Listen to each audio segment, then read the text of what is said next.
Hello everyone, welcome to smart classes. तो आज हम देखेंगे बीएड में कई बच्चे फेल हो जाते हैं, इसके क्या रीज़न है। तो स्टार्ट करते हैं हम। बीएड में तो पहला नंबर कई बच्चों का री अपेयर आता है। री इसलिए आता है क्योंकि उनको सही तौर तरीका नहीं पता होता है उत्तर लिखने का, है ना।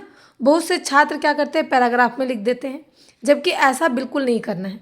उनको हर एक चीज़ समझ में आनी चाहिए, जैसे कि वो क्वेश्चन को एक एक पार्ट को समझना है उनको, फिर उत्तर देना है। उसके बाद एक अच्छे से फॉर्मेट तैयार करना है। फॉर्मेट मतलब कि अगर आप 16 नंबर के क्वेश्चन कर रहे हो तो पहले शीर्षक का नाम देना है, फिर उसका परिचय लिखना है, फिर उसका कुछ सेल्फ डिफेंस होता है वो लिखना है, शैक्षिक निहितार्थ लिखना है, लास्ट में निष्कर्ष लिखना है। ये होता है सही उत्तर लिखने का तरीका। कई छात्र केवल थ्योरी पढ़ लेते हैं, उनकी अच्छी सी तैयारी नहीं होती है। जैसे 16 नंबर के क्वेश्चन के लिए हमने थ्योरी कर ली और 5 मिनट में लगभग प्लेलिस्ट देख लिया और हमें लगता है हम 16 नंबर के क्वेश्चन को कर लेंगे, लेकिन ऐसा बिल्कुल नहीं है। जब तक आप 16 नंबर के क्वेश्चन को रिवीजन नहीं करोगे, बार बार अभ्यास नहीं करोगे लिखने का, तब तक आपका समय जो है वो टाइम मैनेजमेंट नहीं हो पाएगा, और जिसके कारण से कई क्वेश्चन बच्चों का छूट भी जाता है।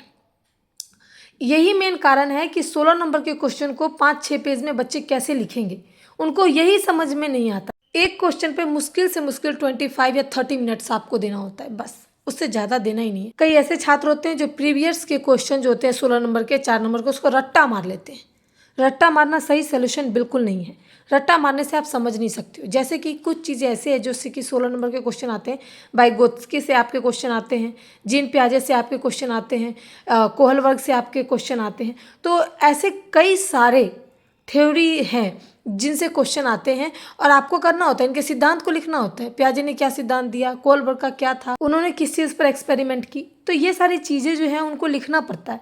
लेकिन उन्होंने क्वेश्चन याद कर रखा है कि इसके सिद्धांत को लिखें। अब इनको पता ही नहीं है कि पियाजे कहाँ के मनोवैज्ञानिक थे, कितने साल इन्होंने एक्सपेरिमेंट किया, फिर जाके ये बने। बच्चे अच्छे से एक्सप्लेनेशन नहीं दे पाते, जिसके कारण से वहाँ पर उनके नंबर काफ़ी कट जाते हैं 16 में से।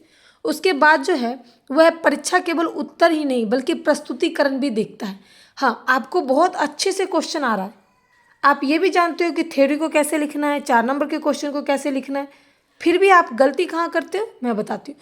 आपका प्रस्तुतिकरण, जैसे कि जो आप कॉपी लिखते हो, आपकी लिखावटें, डायग्राम अच्छी होनी चाहिए, पेज में मार्जिन होना चाहिए, लिखावट साफ सुथरा होना चाहिए। यहीं पर कई बच्चे गलती करते हैं, उनको अच्छे से क्वेश्चन आता है, वो डायग्राम नहीं बनाते, पैराग्राफ में लिख देते हैं। हैंड राइटिंग अच्छी नहीं लिखते हैं, जल्दीबाजी के कारण टाइम मैनेजमेंट नहीं कर पाते हैं। उसके बाद घिचिर पिचिर करके डायग्राम बना दिया, पेज मैनेजमेंट नहीं है, तो ये सारी चीज़ों की वजह से भी नंबर काफ़ी कट जाते हैं। उसके बाद आप में मैंने बताया कि फ्लो चार्ट या फिर डायग्राम, एक डेमो टाइप आप बना सकते हैं कुछ, जिससे आप एक्सप्लेनेशन अच्छे से दे सकें, है ना।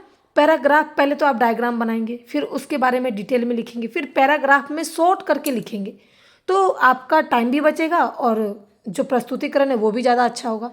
लास्ट टाइम में क्या करते हैं कई बच्चे, 10-15 दिन में पढ़ाई शुरू करते हैं। मैं बार बार कह रही हूँ कि लास्ट टाइम में पढ़ाई मत कीजिए, इसलिए क्योंकि अभी भी आपके पास 2-3-4 महीने पड़े हैं, तो अभी भी आप अच्छे से पढ़ाई करोगे तो आपके अच्छे नंबर आएंगे, री से बच जाओगे। कई बच्चे तो ऐसे हैं, री लगते हैं फिर दोबारा भी री लग जाता है, तिबारा भी लग जाता है, फिर कहते हैं ये तो यूनिवर्सिटी की गलती है। उसके बाद जो है रिवीजन बार बार करना चाहिए, कॉन्सेप्ट अच्छे से क्लियर होना चाहिए, आपको ये पता होना चाहिए कि आपको कहाँ से क्वेश्चन पूछ रहा है, फिर ही जाकर के आप अच्छे नंबर लाओगे। मैं अपनी बात बताती हूँ, जब मैं एग्ज़ाम दे रही थी तो मैंने फर्स्ट जो चाइल्ड एंड ग्रो की कॉपी होती है मैंने ऐसे लिख दी थी पैराग्राफ में, ना डायग्राम बनाया ना फ्लो चार्ट बनाया, मेरे नंबर कम आए उसमें। जब दूसरा पेपर मैंने दिया था तो सबके मुंह से सुना, तो मैंने भी जो डायग्राम बना के, दूसरा जो था ये कंटेम्प्रेरी ऑफ इंडिया ऐसे कुछ था, तो इसमें अच्छे नंबर आए। इसका रीज़न है कई बच्चों को इसमें री लगता है मेरे अच्छे नंबर आए, क्योंकि मैंने वहाँ पर एक अच्छा सा अपना प्रेजेंटेशन के टाइप दिया था, अच्छे से कॉपी मैनेजमेंट की थी, टाइम मैनेजमेंट किया था, डायग्राम बनाया था, फिर जाके अच्छे नंबर आए थे। तो आपको भी यही करना है और अच्छे नंबर लेके आना है। वीडियो हेल्पफुल लगी है तो अपने दोस्तों के साथ जरूर शेयर करें, लाइक करें, कमेंट करें। Thanks for watching my video.